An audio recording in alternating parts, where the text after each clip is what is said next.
Hello বন্ধুরা, welcome to my YouTube channel. Part 2তে দেখানো হয় শু কালারফুল ড্রেস পরে পার্টিতে যায়। সেখানে এক গার্ড তাকে থামায় এবং বলে সে ভেতরে যেতে পারবে না, কারণ এটা এক প্রাইভেট পার্টি। যেটা শুনে শু বলে সে তাকে আটকানোকে। শু ক্রাউন প্রিন্স নাম নিতে যাচ্ছিল, তখনই তার মনে আসে মিস্টার মু তাকে মানা করেছিল মডার্ন দুনিয়ায় ক্রাউন প্রিন্স বলতে। তখন গার্ড শুয়ের পোশাক নিয়ে মজা করায় আর তার সাথে অনেক খারাপ ব্যবহার করে। তখনই সেখানে প্রেসিডেন্ট গু আসে এবং শুয়ের সাথে খারাপ ব্যবহার করার জন্য গার্ডকে চাকরি থেকে বের করে দেয়। শু মিস্টার গুকে থ্যাঙ্কস বলে। মিস্টার গু শুকে এক জায়গায় নিয়ে যায়। সেখানে শু বলে এই পোশাক। মিস্টার গু বলে আমার সেক্রেটারি এটা তোমার জন্য পাঠিয়েছে, তো তুমি এটা পড়তে পারো। তখন শু মিস্টার গু এর কাছে মোবাইল দেখে বলে এটা কেমন মেশিন। যেটা শুনে সে বলে এটা মোবাইল ফোন। যেটা শুনে শু বলে মোবাইল ফোন, আর ওটা ভালো করে দেখতে থাকে। তখন মিস্টার গু বলে হ্যাঁ, কিন্তু এটা অনেক অদ্ভুত ব্যাপার। এখনো এই দুনিয়ায় কিছু লোক আছে যারা মোবাইল সম্পর্কে কিছুই জানে না। শু বলে সে 300 বছর আগের দুনিয়া থেকে এসেছে। এটা শুনে মিস্টার গু হয়রান হয়ে যায়। তারপর মিস্টার গু বলে আচ্ছা বাদ দাও, আর বলে আমার ম্যাগাজিনের জন্য এক মেয়ের প্রয়োজন। যেটা শুনে শু বলে সেটা আবার কি? মিস্টার গু বলে সেটা আমি কালকে বলবো। তখন শু এক পাউচ বের করে মিস্টার গুকে দিতে যাচ্ছিল, তখনই সেখানে মিস্টার মু চলে আসে। মিস্টার গু বলে তোমরা কি একজন আরেকজনকে জানো? তখন শু বলে হ্যাঁ, আমি মিস্টার মু এর বডিগার্ড। তখন মিস্টার গু বলে তুমি তো অনেক ট্যালেন্টেড।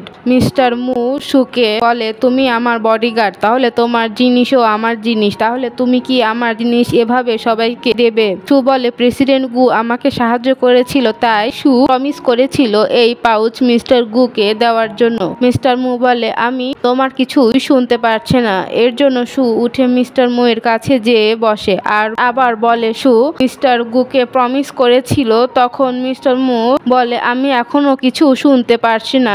শু জোরে বলে মিস্টার মু। তখনই মিস্টার মু শু এর মুখে খাবার দিয়ে দেয় আর বলে কাপল এভাবে লড়াই করে না। শু মিস্টার গুকে বলে এরকম কিছুই না, জানি না মিস্টার মু এসব কি বলছে। মিস্টার মু বলে আমি বাড়ি যাচ্ছি আর উঠে চলে যায়। শু তার পিছনে যায় আর ওরা দুজনেই ওখান থেকে চলে যায়। শু ভয়ে ভয়ে মিস্টার মু এর কাছে যায় আর বলে আপনি তো ক্রাউন প্রিন্স, তবুও আপনি এই পাউচ কেন প্রেসিডেন্ট গুকে দিতে দিলেন না?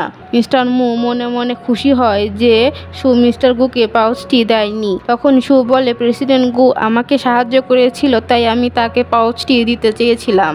মিস্টার মু এটা শুনে রেগে যায়। তখনই টিভিতে একটি মেয়ে বলছিল তুমি আমাকে অন্য কারো সাথে দেখে জেলাস হয়েছো। তখন শু বলে ও আমি এখন বুঝতে পেরেছি আপনি রাগ করে আছেন কেন, আপনি আসলে জেলাস হচ্ছেন। তখন মিস্টার মু বলে জেলাস না তো, আমি তো জেলাস হচ্ছি না। আর মিস্টার মু শুকে ননসেন্স বলে আর মিস্টার মু শুকে সেখান থেকে যেতে বলে। শুয়ের যাওয়ার পর মিস্টার মু ভাবে সে কি আসলে জেলাস ছিল। পরের সিনে শুকে দেখানো হয় যে তার তলোয়ার ঠিক করছিল। তখন সেখানে মিস্টার মু আসে এবং সে আগে কথা বলবে না বলে সিদ্ধান্ত নেয়। তখন শুয়ের কাছে মিস্টার গু এর কল আসে। শু ফোনে মিস্টার গু এর কাছে ক্ষমা চায় আর বলে এখানে আমারই দোষ ছিল। শু ফোনে ক্ষমা চায় আর বলে এখনো কি আপনি আমার পর রেগে আছেন? তখন মিস্টার মু মনে হয় শু এটা তাকে বলছে, তাই সে বলে না আমি কি বাচ্চা নাকি যে রাগ করব। শু বলে এসব তারই ভুল ছিল। মিস্টার মু বলে কোনো ব্যাপার না, তুমি তোমার ভুল বুঝেছো।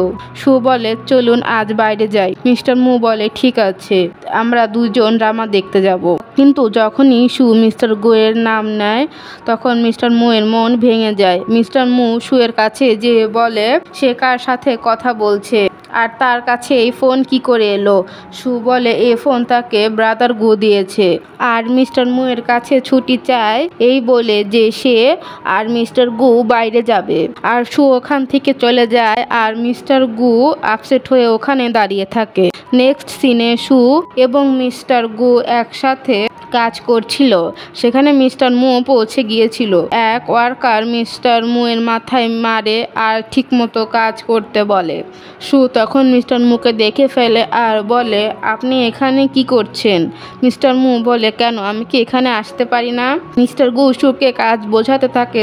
তখন মিস্টার মু তাদের দুজনকে বিরক্ত করতে থাকে। এক সময় তো মিস্টার মু জেলাস হয়ে সুকে নিজের দিকে টেনে নেয় আর বলে সে কখন বাড়ি যাবে। সু বলে সে মিস্টার গুকে প্রমিস করেছে, তাই মিস্টার মু সুকে যেন একটু টাইম দেয়, সে তাড়াতাড়ি বাড়ি চলে যাবে।